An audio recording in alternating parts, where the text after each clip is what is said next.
إن الحمد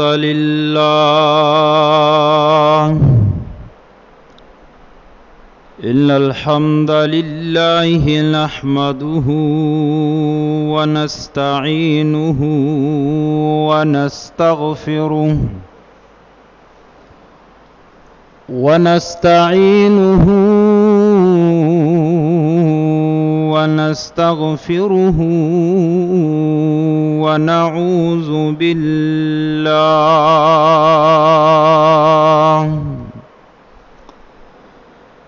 ونعوذ بالله من شرور أنفسنا ومن سيئات أعمالنا. من يهده الله فلا مضل له ومن يضلله فلا هادي له.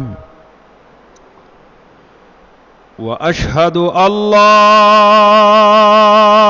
إله إلا الله وحده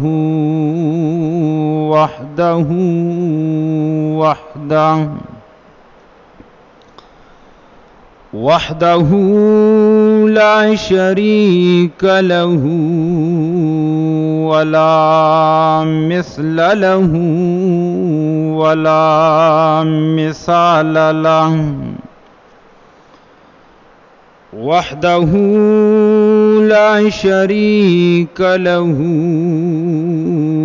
ولا ولد له ولا والد له. وحده لا شريك له ولا ضد له ولا ند له. وحده لا شريك له ولا ولد له ولا والد له. وأشهد أن سيدنا وسندنا ومولانا محمدا عبده ورسوله أرسله بالحق بشيرا ونذيرا وداعيا إلى الله بإذنه وسراجا منيرا. أما بعد فأعوذ بالله من الشيطان الرجيم. لن ينال الله لحومها ولا دماؤها ولكن يناله التقوى منكم. بارك الله لنا ولكم في القرآن العظيم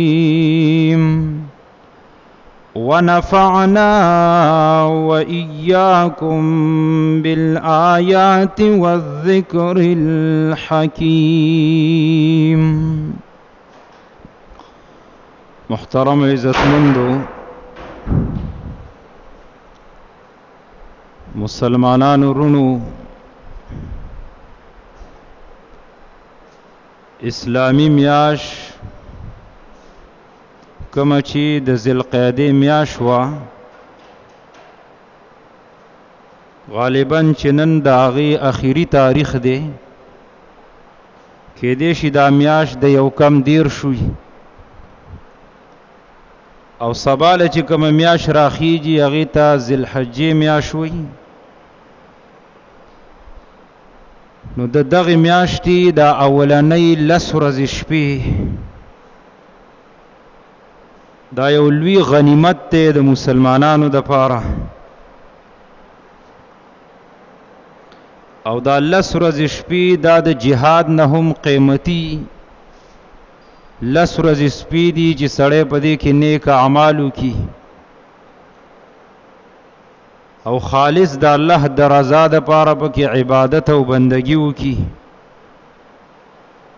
ډېر زیات فضیلت راغلی دی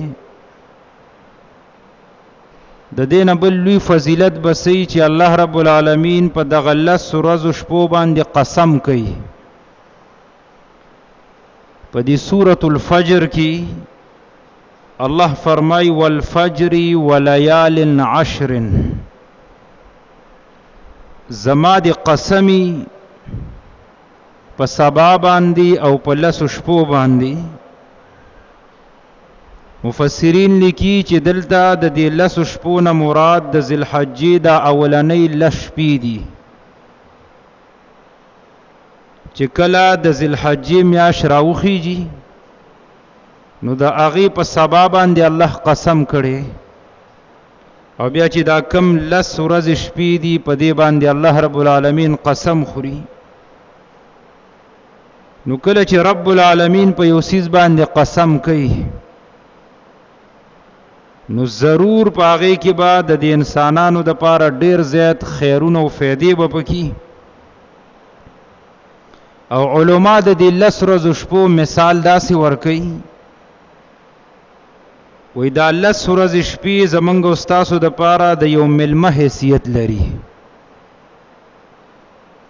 لکه څنګه چې د کوربه کره مېلمه راځي او بیا لږ خاص مېلمه او لږ درون او خوږ مېلمه نو د هغه دومره تیاری کوو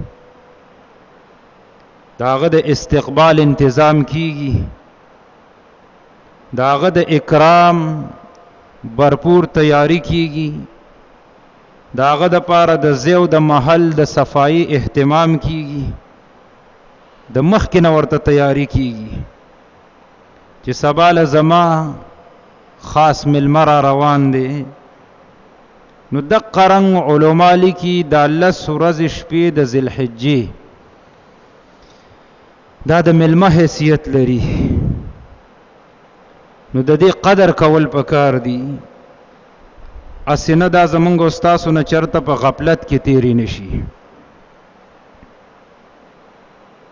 ځکه چې یو خاص مېلمه د سړي راځي نو کوشش کوي چې دا مېلمه مانه خفه لاړ نشي خوشحاله رخصت شي نو دقه رنګ دا 10 ورځې شپې دا غنیمت ګڼل پکار دي او په دې کې چې څومره نارینه او زنانه ځان دپاره خیر را جمع کولی شي نو چې ځان دپاره خیرونه اجرونه او ثوابونه را جمع کړي دویم فضیلت د دې په حدیث کې راغلی دی رسول الله صلی الله علیه وسلم فرمای ما من ایام العمل الصالح فیهن احب الى الله من هذه الايام العشر نبی علیہ الصلوۃ والسلام فرمای وې د ذی الحجې په دې اولنو 10 ورځو شپو کې نیک عمل چې الله رب العالمین ته څومره خوښ او محبوب ګرځي نو داسې نورې ورځې او شپې نشته دی نو ګوره د الله نبی څومره سخت تاکید فرمایلی دی چې په دې اولنو 10 ورځو شپو کې یو انسان نیک عمل کوي کاغه هر نیک عملی نو دا الله رب العالمین ته ډیر زیات خوښ او محبوب ګرځي صحابه کرام رضوان الله علیهم اجمعین په دې حدیث کې د نبی علیہ الصلوۃ والسلام نه تاسو کو چې ولل جهاد فی سبیل الله اې دا الله رسول د جهاد نم غوړه وي نبی علیہ الصلوۃ والسلام فرمایل او په دې 10 ورځو شپو کې نیک عمل کول جهاد هم د دې سره برابرېږي دا لوی سعادت ته کنه دا لوی غنیمت ته لوی فضیلت ته او دا شپې زمونږ او ستاسو په ژوند کې ان شاء الله را روانې دي د دې مقام پیژندل پکار دي پدې کې نیک اعمال په کثرت سره کول پکار دي. د ژوند هر لمحه پدې کې په غفلت کې تیرول نه دي پکار. د الله او د الله د رسول د طریقې مطابق عبادت پکې کول پکار دي او په خپل عبادت او بندګۍ کې نیت دا خالص او د الله رضا ګرځول پکاري. حجر رحمت الله علیه د بخاری شرح لیکلی فتح الباری یو عظیم محدث دی. هغه د دې حدیث د لاندې ذکر کړي وي دی 10 ورځې شپو کې نیک عمل کول ولې الله ته ډېر محبوب دي. هغه وي د دې 10 ورځې شپو یو خاص مقام او خصوصیت دا دی چې الله رب العالمین په دې کې مرکزی عبادتونه راجمع کړي. لکه لوی مرکزی عبادت په دې 10 ورځې شپو کې سره راځي حج پکې راځي کنه. د حج اهم ورځې هغه د ذی الحجې په دې 10 ورځې شپو کې راځي. دویم د اختر مونځ پکې راځي. دریم اضحیه قربانی پکې راځي. سلورم پدې کې روزي نیول دي. دا مرکزی عبادتونه دي چې د دینه دا مونځ دا روزه او دا حج او دا خو د اسلام ارکان دي. بنی الاسلام علی 5 دا درې خو بکی بنیادی ارکان د اسلام را جمع شوي دي. نو دی وجه ناغلی کی چې الله رب العالمین ته پدې کې نیک عمل ډیر زیات محبوب دی چې پدې کې مرکزی عبادتونه را جمع شوي. پدې 10 ورځې شپو کې منګ او تاسو له څه کول پکار دي. نو هغه یو څو خبرې دي دا زده کوي د عمل په نیت باندې او نارینه او که زنانه او که زنانه او دا خبرې ناوري نو نارینه باندې لازم دي چې خپل زنانه ته خیر ورسي او دا ورته بیان کی چې دا یو څو کارونه په دې 10 ورځې شپو کې دا په کثرت سره کول پکاري او د دې په ډېر زیات اهتمام پکار دی. او په دې 10 ورځې شپو کې چې دا عملو ک الله رب العالمین ته ډېر زیات محبوب وګرځي. خو شرط به ولا عقد و خبر یاد ساتي کوم چې شروع کې ما بیان کړی وي 2 جمعې مخ کې چې یو اخلاص بل تابعداري د رسول الله صلی الله علیه وسلم. هر عمل چې کې چې پاغي کستا مقصد رضا د الله بس ریاکاری پکې نه وي د خودنې په نیت باندې نه وي د خپل نوم د مشهورتیا د پاره نه وي. دویم هر عمل چې کې چې د نبی علیہ الصلوۃ والسلام د تابعداري برابرۍ د هر عمل د قبولیت د پاره دا 2 شرطونه بنه یې دا بیا ساتي چې په کوم عمل کې د اخلاص په کوم عمل کې دی د نبی علیہ الصلوۃ والسلام د سنت موافقو په یقین سره کو الله به دا عمل قبلې او چې کوم عمل کې دی دا 2 شرطونه نو کار سمره ډېر وو کې الله غره نه قبلې. نو د ټولو نه اول په دې 10 ورځې شپو کې هغه دادي او کې دې شي سبا بیګاله میاش راوخیږي او سل حج شروع شي. نو دا خبره یاد وساتئ او نن در سره ټیم دی بیا دې د پاره وخت نشته دی. او هغه دادي چې کوم سړی د قربانۍ اراده لري چې رزب قرباني کومه لا ساروي اغسته یا نه دی اغسته کو عزم او اراده کړی دا چې زبګ خیری قربانی کوما یا بچا سره یسنی سم یا بزان نساروي اخلم. نو څنګه چې د ذوالحجې میاش راوخیږي د شپې میاش راخیږي په سباله باندې دیبا خپل نوکان او وختان دا بناخلی. کله چې قربانی وکي د قربانی نه پس د تبه اجازه ته دی خپل وختان او نوکان دا غستې شي. بعض علما دا خبره مستحب ګرځي وای دا سو واجب او لازم نه ده که چا په عمل کو خو ټیک د اجر به ملاو شي، که چا په عمل ونه کو نو وی خیر دی. خو صحیح خبره ده کم چې محققین علما ورا نقل کړي ده چې دا کار لازم دی د قربانی والا لپاره، چې څوک قربانی کوي که نارینه که زنانه دی بخپل ویختانم ناخلی او دی بخپل د خپو د لاسونو د نوکان دام نه کټ کوي. نن ورځ د در سره ځکه سبا شک کې د خبره، که ویختان کټ کول غواړي نن کټ کا، نیل لال شو ځان برابر کا. که نوکان کټ کول غواړي نو نن در سره ټیم شته دی، خپل نوکان د خپو د لاسونو کټ کا برابر کا. چې کله د ذوالحجې میاشت راوختله سبا نه او تا قرباني کوله بیا در باندې دا کار منع دی. دی وجنا صحیح قول د علماء دا دی چې دا حکم لازم دی د قربانی والا لپاره. او دلیل ولدا پیش کړي چې نبی علیہ الصلوۃ والسلام دی باندې امر کړی دی، او امر چې کمی دا د وجوب د لپاره راضی دی، سره حکم لازم کیږي کله چې هغه د لپاره سبله س قرینه نه موجوده. نو دی وجنا د دې خبر ډیر اهتمام هغه پکار دی. قربانی کې نو د خپل نوکان او د ویختانو نن بندوبسو کا سبانه به مکټ کا. او کم سړی چې د قربانی وسو طاقت نه لري، نو نبی علیہ الصلوۃ والسلام په د خپل امت دومره شفیق او مهربان پیغمبر چې د هغه فقرا او غریبانو د پاره هم د یو زیری خبر ورکړي دي. څوک چې قربانی نه کوي وسو طاقت نه، او دا بالکل صحیح حدیث ته. عبداللہ ابن عمر ابن العاص رضی اللہ تعالی عنہ فرمائی، ابو داود شریف کی دا روایت ته چې د رسول الله صلی الله علیه وسلم نے او صحابی تاسو کو چې دا الله رسوله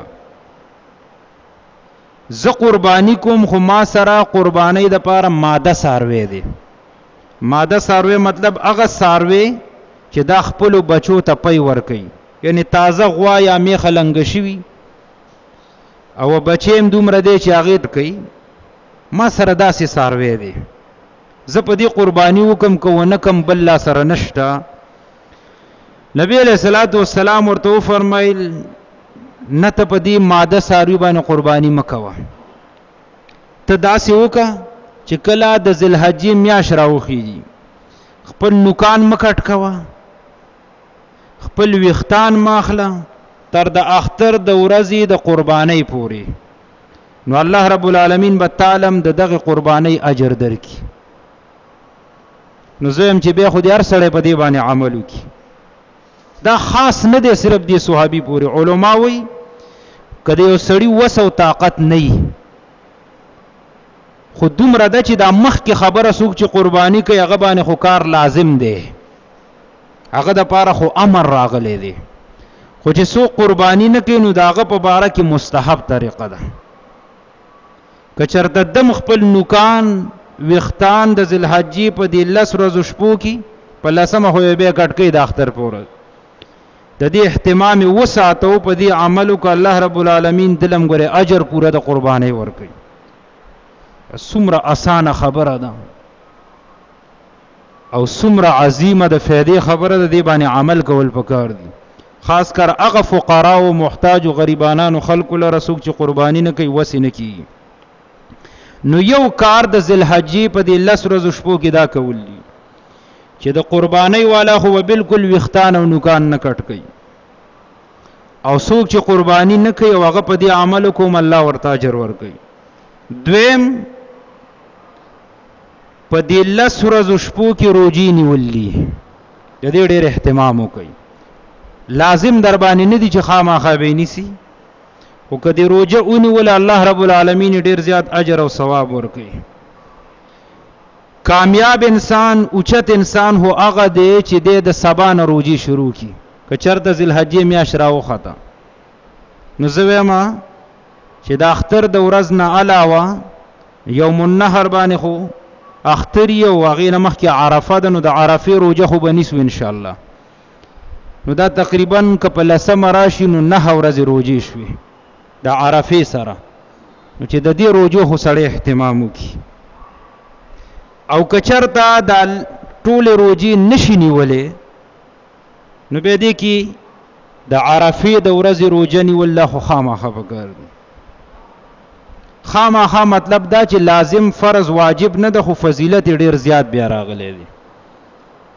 نو دی وجنه خپل زنانه وتم دا حکم کول پکار دي او نارینه چې په کور کې روغ افراد او ډیر زیات بیماران نه نو چې د عرفې په ورځ باندې دا کور د دوی ټول روجه شي ډیر لوی اجر او ثواب چې هغه د رمضان هغه شکل او صورت جوړ کې لکه په رمضان المبارک کې چې وسنګه پښمنی ته په غاڼه را پاسېدل او به په شریکه باندې روجه ماتول. د عرفې د روجي فضیلت د صحیح مسلم کې حدیث ته ابو قتاده رضی الله تعالی عنہ فرمایي چې سئل رسول الله صلی الله علیه وسلم د نبی علیہ الصلوۃ والسلام نه د عرفې د روجي په اړه کې پوښتنه وشوه چې د الله رسول په دې روجه الله سور کوي ور دومره ناشنا فضیلت دی. نبی علیہ الصلوۃ والسلام ورته فرمایل یکفر السنه الماضیه والباقیه د دوو کالو ګناهونه په الله معاف کوي. سو کالو دو نو ما او تا خو د سر نخپو پورې د ګناه نه ډکی روزانه ما او تا خو ډېر ګناهګار او ګناهونه رانه کیږي. نو په دې یو روزه نیولو باندې الله رب العالمین تا ته د تیر شوي کال ګناهونه معاف کوي او دراتلون کې مطلب علما دا ذکر کوي چې الله به د ګناه نه محفوظ ساتي. څومره لوی اجر او ثواب دی. دیتا منگم محتاج دی دیتا زمنگ استاسو مین دی خوین دی مورتا محتاج دی. نو دی وجنا دا عرفی دا ورزی روجه دا دا نگوره چرت زاینش او خبر خدا دا ما در توی چې څنګه د ذوالحجې میاشت راوخیږي نو دا اولنې ټولې ورځې به دا ایسته روجه ونیسي غوره او افضل عمل دی. خدا یاد ساتئ دا یو خبره بل جمعه کې به تازه کو چې عرفه په ټوله دنیا کې دا یوي د هر ملک بیل بیل عرفه دا غوړې نشته دا خبره یاد وساتئ. دا چې کله سړی سعودي عرب ته لاړ شي هلته حاجیان را جمع کېږي فات میدان دی بس په دقه ورځ باندې به روجه نیسي. خیال کوئ دا علمام خطا چرته نه کړي د دې روجې نه وانړئ ځکه د عرفې سره تعلق دی او عرفه چې کمی دا په ټوله دنیا کې یو ده او دا په سعودي کې ده. دا نه چې پاکستان کې خپل د عرفات غونډۍ د دې ته بخیږي او په هندستان کې خپل ده او افغانستان کې خپل ده نه بس چې کله اجیان الته میدان عرفات ته راجمع شي دغه ورځ د روجي په دغه ورځ باندې روجه ونیسي چې الله رب العالمین د اجر او ثواب د دې درکړي. علماء ذکر کړی دي وی په دې نوکان او په دې ویختانو نه کټ کولو کې او په دې روجو نیولو کې فایده څه ده وی اصل کې دې کې مشابهت راځي د اجانو سره ځکه چې اجانو باندې خاص کر په دې ورځو کې دومره زیات اعمال چې نه وزګاریږي دومره زیات اعمال ور باندې اکثر پکې منځونه مرتد وشي شریک به کوي نو اعمال ور باندې ډیر زیات وزګاریږي نو خو چون کې د عرفې روزه د پاجانو باندې نشته غوي به نه نیسی ځکه دا غوي اعمال دومره زیاتی په دې ورځ باندې خاص کر چې روزه اونیسی بیا غ عمل سرته نشي رسولې نو په عجیبانی د عرفې روزه نیول دا نشته دي. نو ډیر زیات اهتمام وکړئ د دې خبرې یو د نوکانو د ویختانو نه کټ کول دویم د ذوالحجې دا اولنۍ ورځې چې کوم دي کې روجي ونیسئ او که دا ټولې دې نشوي نیولې نو کم از کم د عرفې د ورځې روجه ردې خو ډېر اهتمام وکړئ دا د نه چېرته فوت د نه نشي.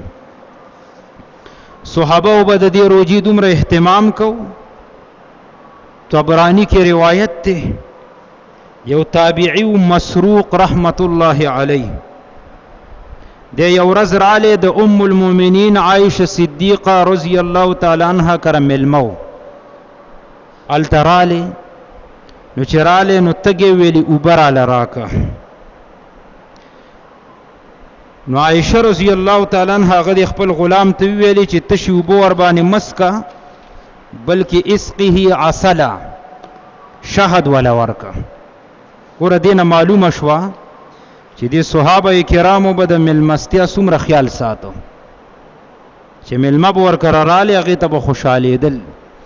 موږ پښتانه ډېر په دې خوله ویو یاره ملمه رحمت دی، خو چې کله راشي یو ورځ تېره کړي دویمه په درېیمه ورځ بیا زحمت جوړېږي، بیا ورته تندی هم راچولی، بیا اکثر ملمه ځان نه پرېږدي دې ته ایسته چېرته غیب شي.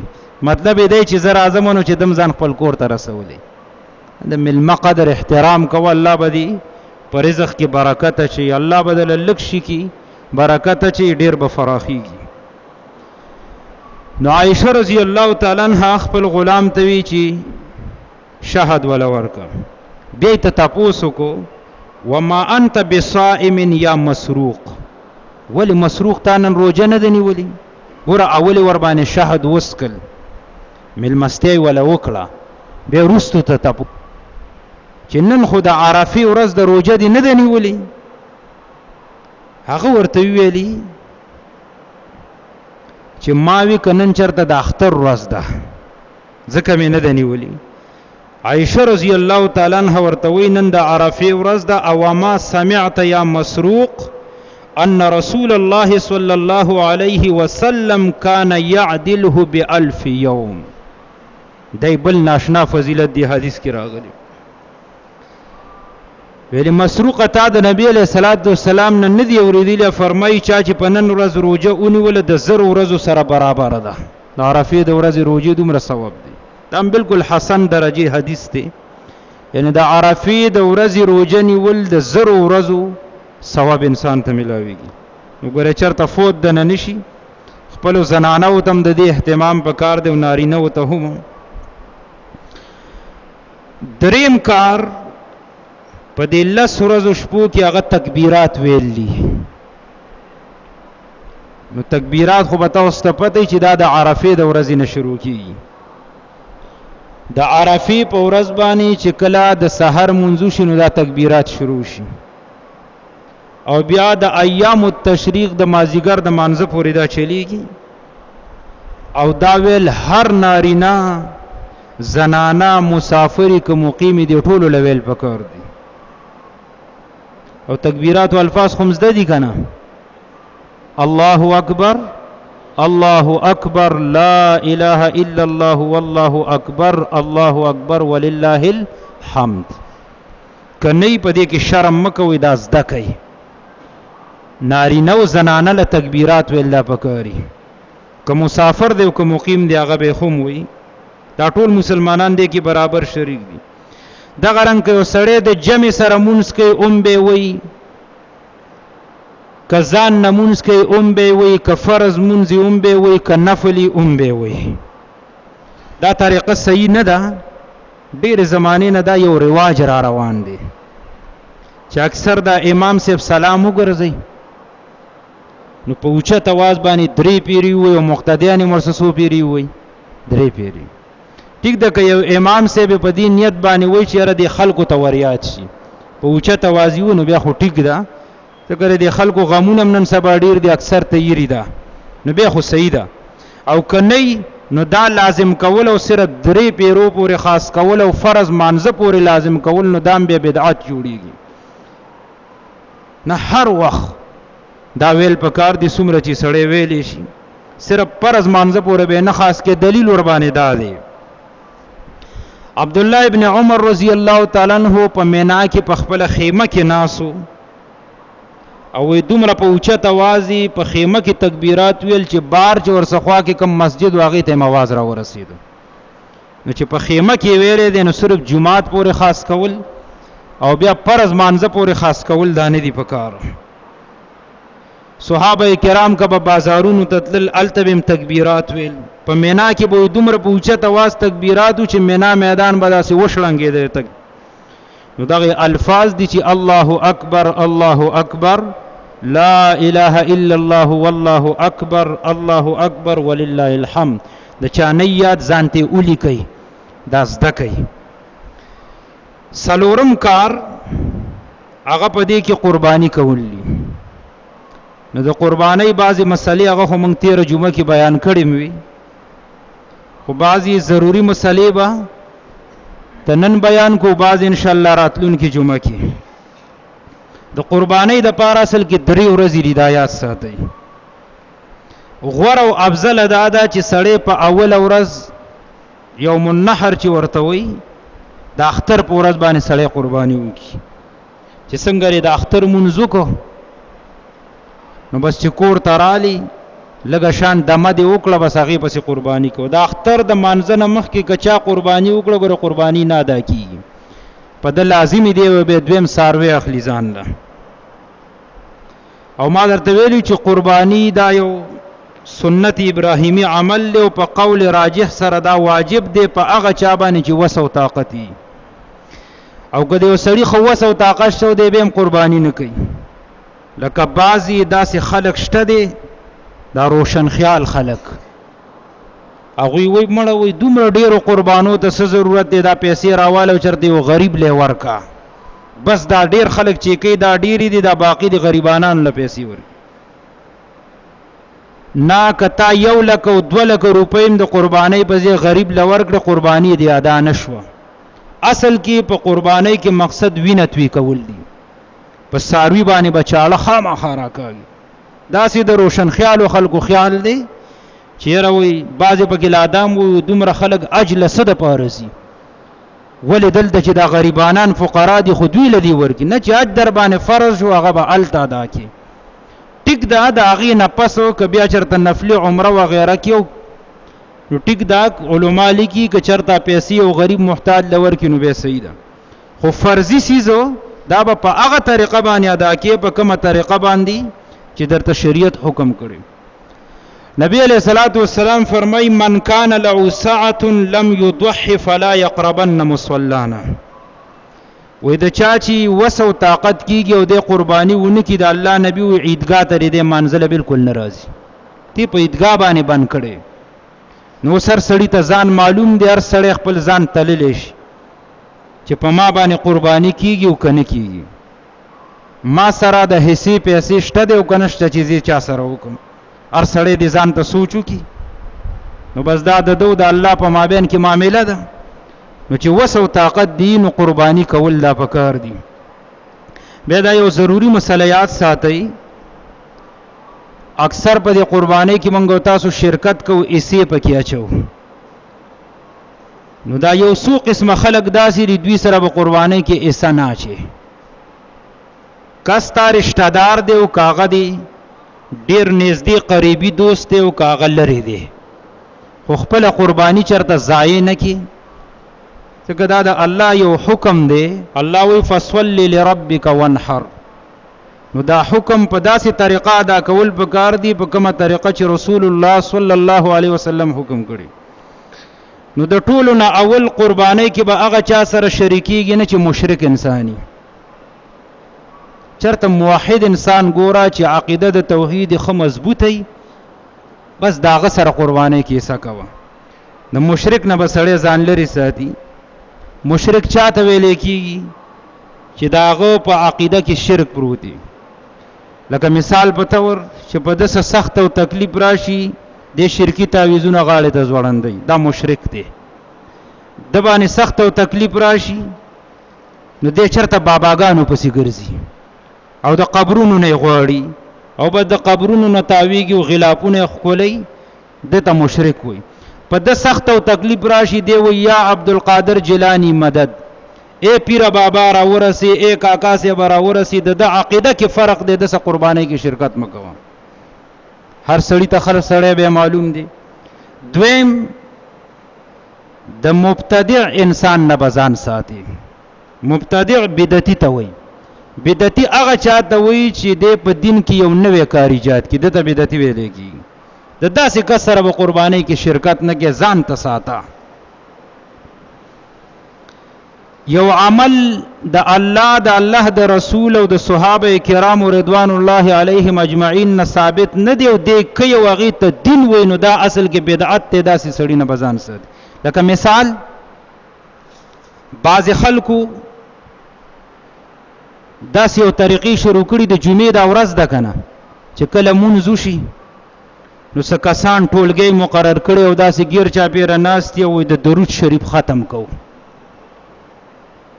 څوک په اوچت आवाज باندې وای څوک په قلار आवाज باندې وای نو د درود شریف هغه ختم وکي او بیا اجتماعي دعا کوي دا بدعت دی دې ته بدعت ویل کیږي د جنازې نه پس اجتماعي دعا کول دا بدعت دی د مانځه نه پس کا د فرض نه پسي اسی خو فرض نه پس دعا کول ثابت دي او چې کله سړی اجتماعي صورت لازم وګڼي نو دا به بدعت دی او د بعضو علاقو کې خود سنت نه پس امام صاحب راګرځي په جمع باندې دعا کوي دي ته بدعت ویل کیږي نو د داسې سړی نه چې بدعتي انساني نبی علیہ الصلوۃ والسلام وی من وقر صاحب بدعه فقد هدم على الاسلام وی د بدعتي مولا چې د قدر عزت وکوي د اسلام په نړولو کې د مرسته و امداد وکړو دا الله د نبی وینا ده نو قرباني کې به دا سړی سره نه شریکيږي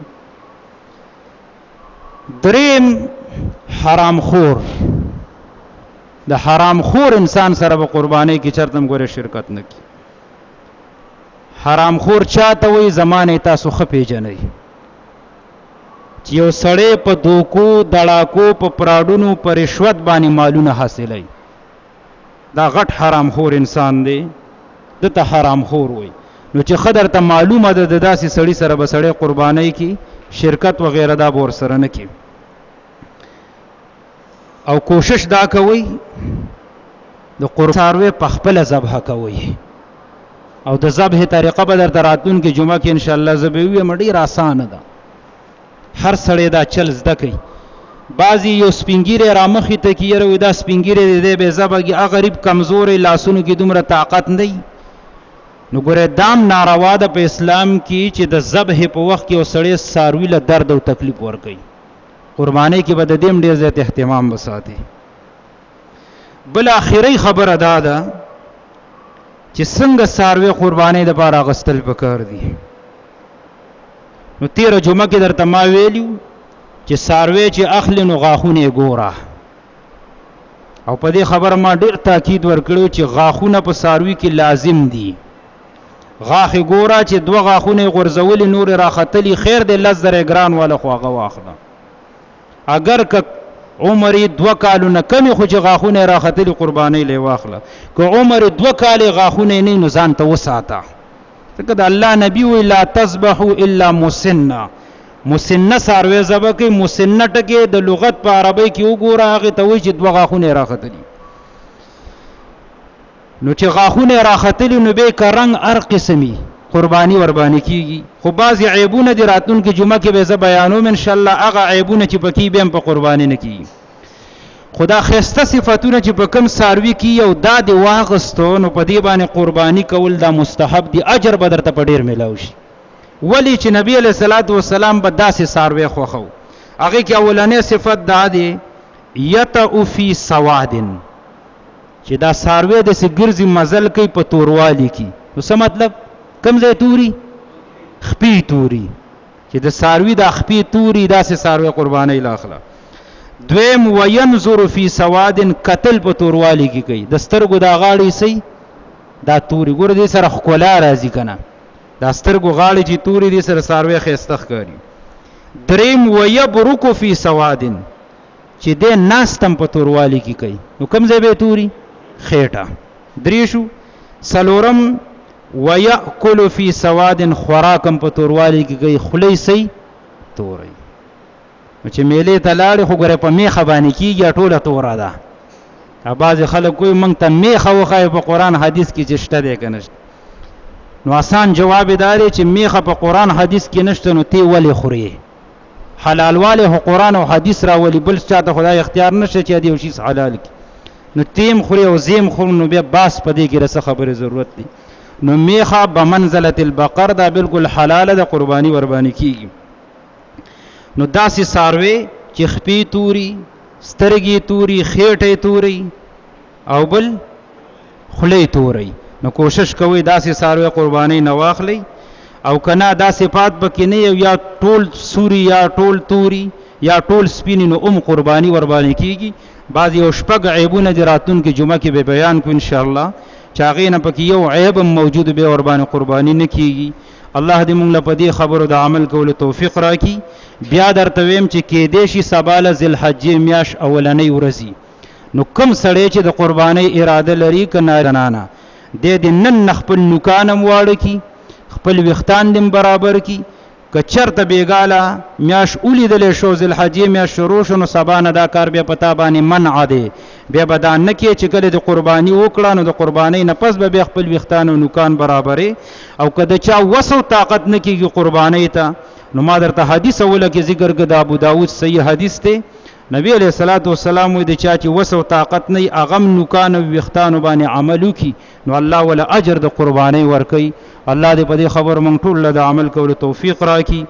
اقول قولي هذا استغفر الله لي ولكم ولسائر المسلمين.